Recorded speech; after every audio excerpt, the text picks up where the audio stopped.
Hi friends, welcome to my channel. இன்றைக்கி என்ன recipe செய்ய போகிறோன்னா குண்டூர் சிக்கன் தான் செய்யலான் இருக்கேன். ஆந்திரா ஸ்பெஷல். அதுக்கு ஃபஸ்ட்டு ஒரு சின்ன துண்டு இஞ்சி போட்டுக்கலாம் இடிக்கிறதுக்கு. அதுக்கப்புறம் ஒரு 5 பல் பூண்டு இடிக்கிறதுக்கு போட்டுக்கலாம்.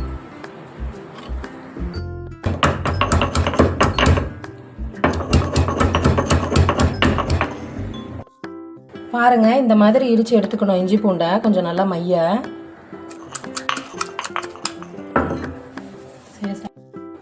மல்லி வந்து ஒரு ஸ்பூன் எடுத்துக்கோங்க. மிக்ஸி ஜாரில் நம்ம அரைக்கிற பொருள்லாம் இப்போ போட்டுக்கலாம். அதுக்கப்புறம் சீரகம் வந்து ஒரு 1/4 ஸ்பூன் இவ்வளோ எடுத்துக்கோங்க.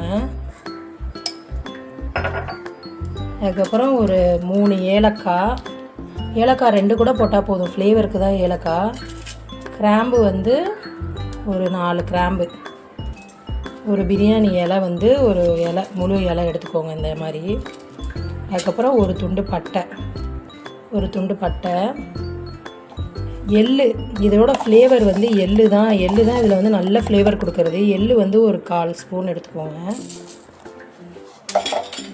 காரத்துக்கு உங்களுக்கு தேர்ந்தாப்புல நீங்கள் போட்டுக்கோங்க. காஞ்ச மிளகா வந்து ஒரு 3 காஞ்ச மிளகா போட்டுக்கோங்க.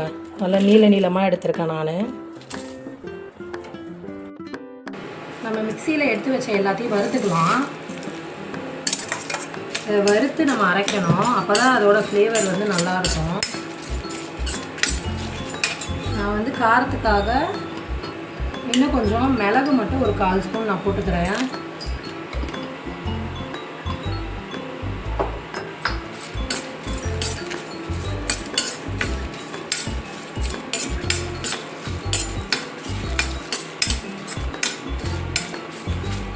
நல்லா ரோஸ்ட் பண்ணணுன்னு அவசியம் இல்லை, கொஞ்சம் நல்லா வறுத்துக்கிட்டால் மட்டும் போதும்.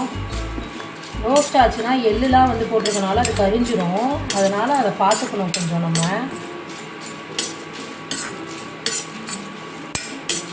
நம்மளுக்கு வந்து அது வறுக்கும் போதே அந்த நம்ம போட்டிருக்க அந்த மசாலாவோட வாசனை அப்படியே ஃப்ளேவர்ஃபுல்லாக இருக்கும். அது உங்களுக்கே தெரியும், வறுபட்டுருச்சுன்னா அந்த ஸ்மெல்லு நல்லா வரும்.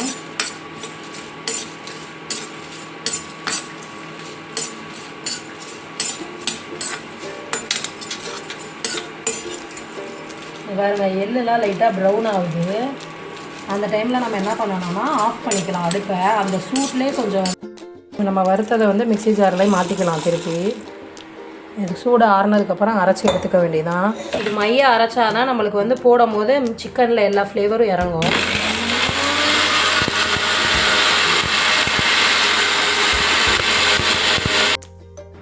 கொஞ்சம் தண்ணி ஊற்றி அரைச்சிக்கலாம் மைய. நம்ம அரைச்சதில் கொஞ்சோண்டு முந்திரியும் போட்டு அரைச்சிக்கலாம், நல்ல பேஸ்ட் மாதிரி வரும்.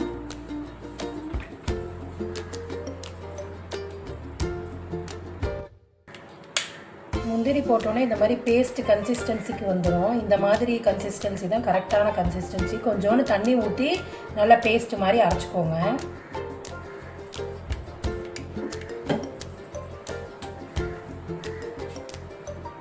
அடுத்து ஸ்டார்ட் பண்ணிடலாம் செய்கிறதுக்கு. கடாயை ஒன்று வச்சுக்கிட்டேன் அடுப்பில்.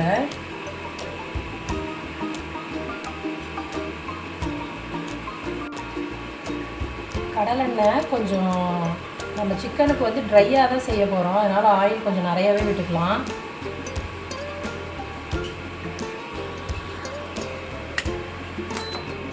ஆயில் ஹீட் ஆயிடுச்சு.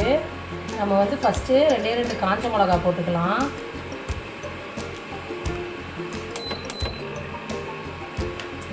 காஞ்ச மிளகா போட்டுட்டு கருவேப்பிலை ஃப்ளேவருக்காக கொஞ்சம் போட்டுக்கலாம்.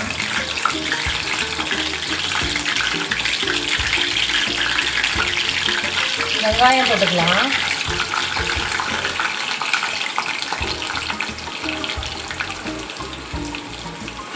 நான் வந்து இன்றைக்கி 1/2 kg சிக்கன் எடுத்திருக்கேன். 2 பெரிய வெங்காயம் போட்டிருக்கேன்.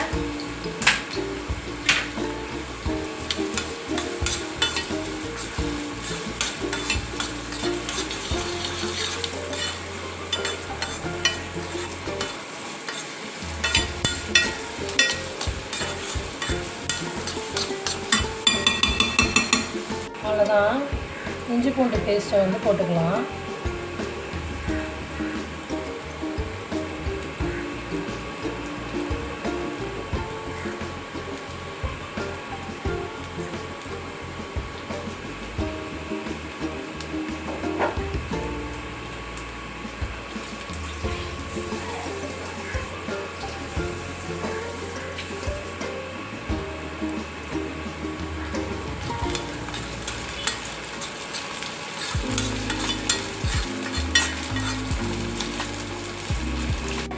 சிக்கனை வந்து போட்டுக்கலாம்.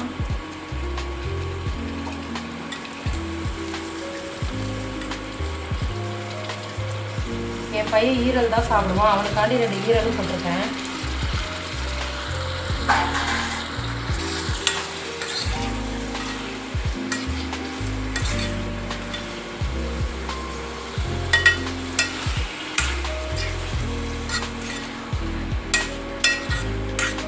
நம்ம தண்ணி எதுவும் ஊற்ற வேணாம், சிக்கன்லேருந்தே நல்லா தண்ணி விடும். அதனால் தண்ணி எதுவும் ஊற்றாமல் இதிலே அதை விடுற தண்ணியிலே வதக்கிக்கலாம். நம்ம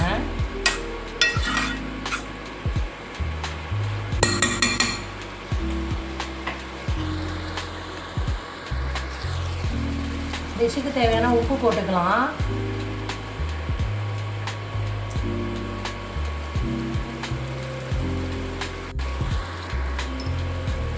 மஞ்சத்தூள் போட்டுக்கலாம் 1/4 ஸ்பூனு.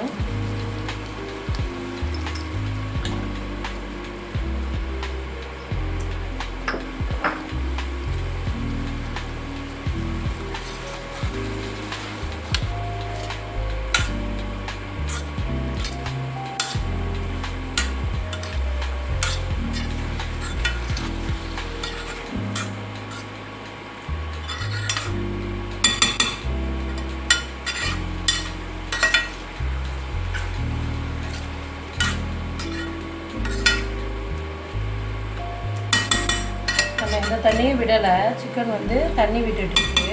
இந்த டைமில் வந்து நம்ம ஒரு மூடி போட்டு அதை வேக விட்டுக்கலாம். சிக்கன் வேகிறதுக்கு நம்ம டைம் கொடுப்போம் கொஞ்சம்.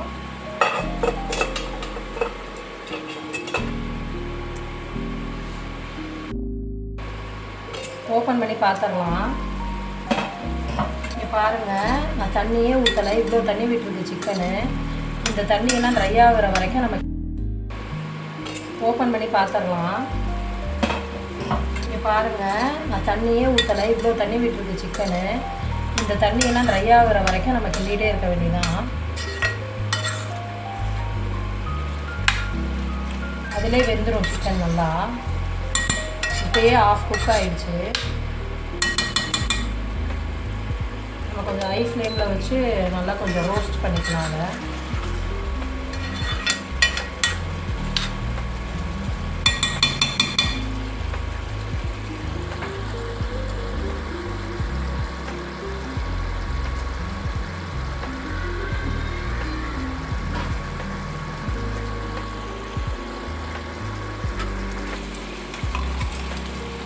நம்ம அரைச்சி வச்சோம்ல அந்த மசாலா பேஸ்ட்டு, அந்த பேஸ்ட்டை வந்து ஆட் பண்ணிக்கலாம். தண்ணி கொஞ்சம் ட்ரை ஆனோடனே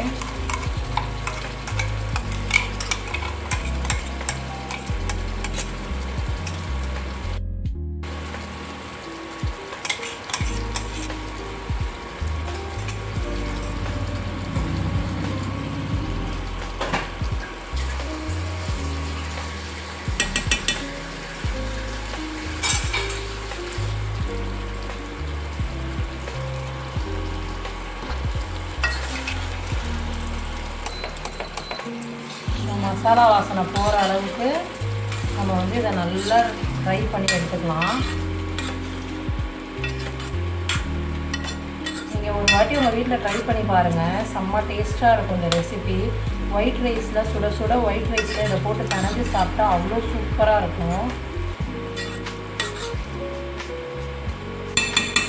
நல்லா ட்ரை ஆகணும்.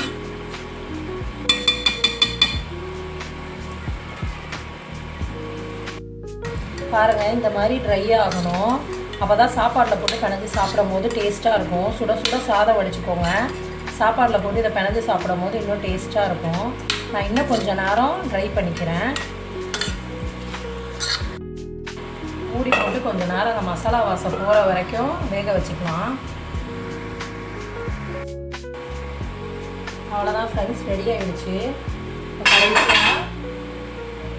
கடைசியாக நம்ம வந்து கொத்தமல்லி தூவி இறக்கிக்கலாம்.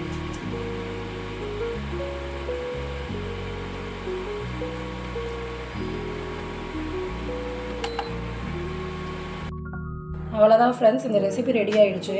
இந்த ரெசிபி எங்களோட ஃபேவரட் ஃப்ரெண்ட்ஸ். அவ்வளோ சூப்பராக இருக்கும் சுட சுட சாதத்தில் போட்டு சாப்பிட்டா.